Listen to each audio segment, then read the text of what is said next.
Ever since I was a kid, all I really wanted to do with my life was tell stories. And what I didn't really realize at the time was how much storytelling was a form of escape. It seems like the world is going to shit, which is why I think this is actually a pretty prescient subject for the week, because honestly, like, on the one hand, I want to do something about it. I'd actually like to be able to contribute positively. And on the other, I'd like to escape it from time to time. And I don't think those two actually have to be contradictory. In fact, I think the act of creation can be an escape, and also the greatest contribution that I can make, at least personally.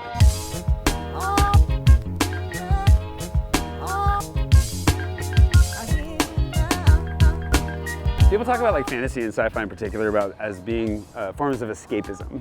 Movies, TV, all these things, they're ways to escape, and that's a consumption side of things. But I've never been much of a consumer. Like, I've written a whole bunch. I've read a fair amount, but not that much when it comes to the kinds of stuff that I write, whether that's science fiction or fantasy.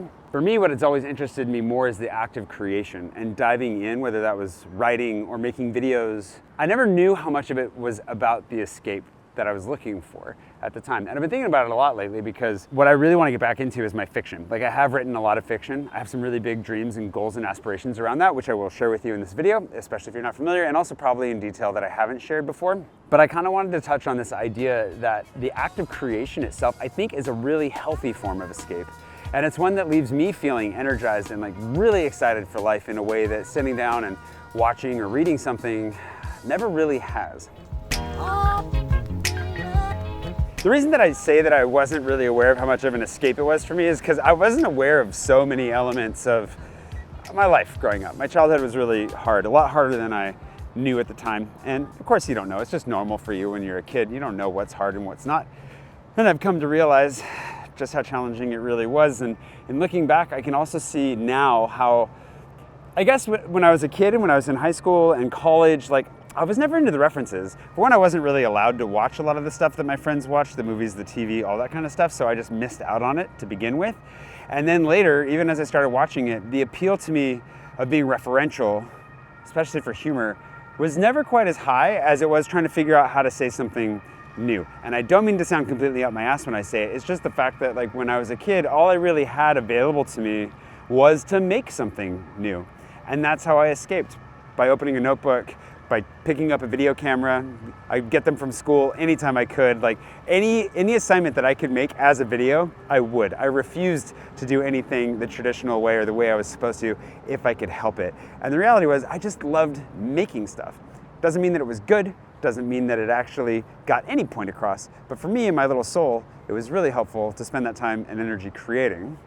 And that way I could actually heal a little bit, hopefully, but also escape probably more than anything. And then over time, developed some muscles that became ones that I'm using today. But also, I think that's probably why it's so tied into my dreams for the future and why I want to make movies or TV, write books, all of that stuff, is because it gave me so much life as a kid that I want to be able to give that life to other people. And I don't know for sure if that's what I'm going to accomplish, but I think ultimately that's the goal that I'm trying to. Oh, Cooper.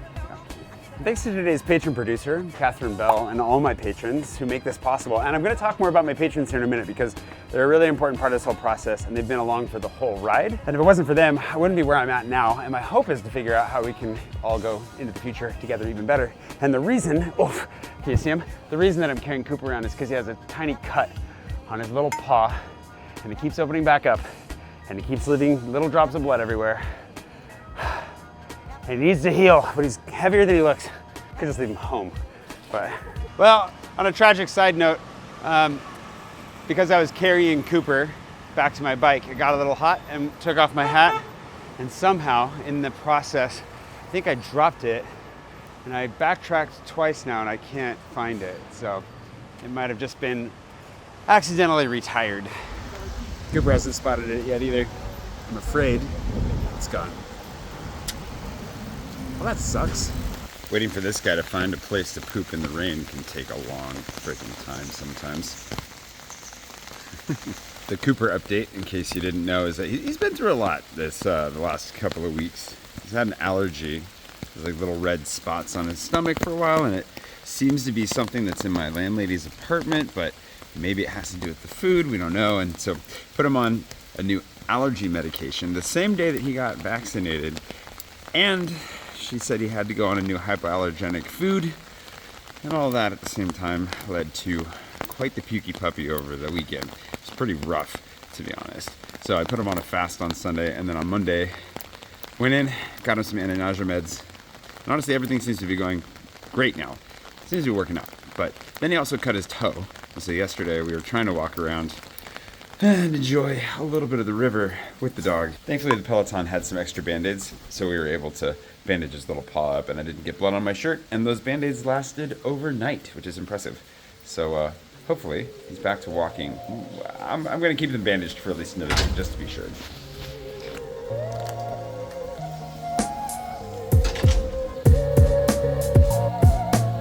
Time to go outside.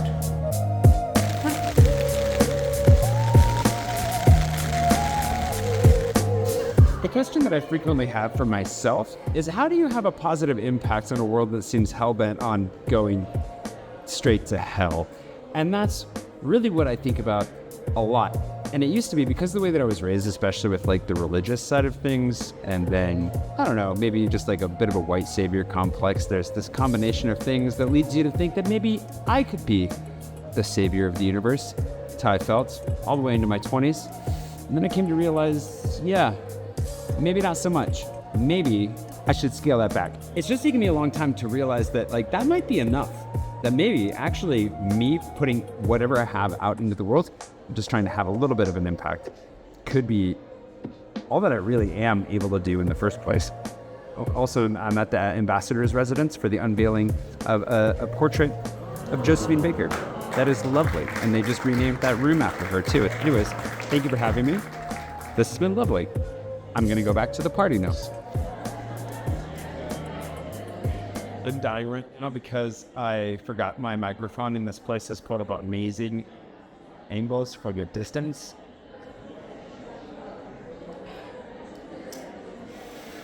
I'm tired.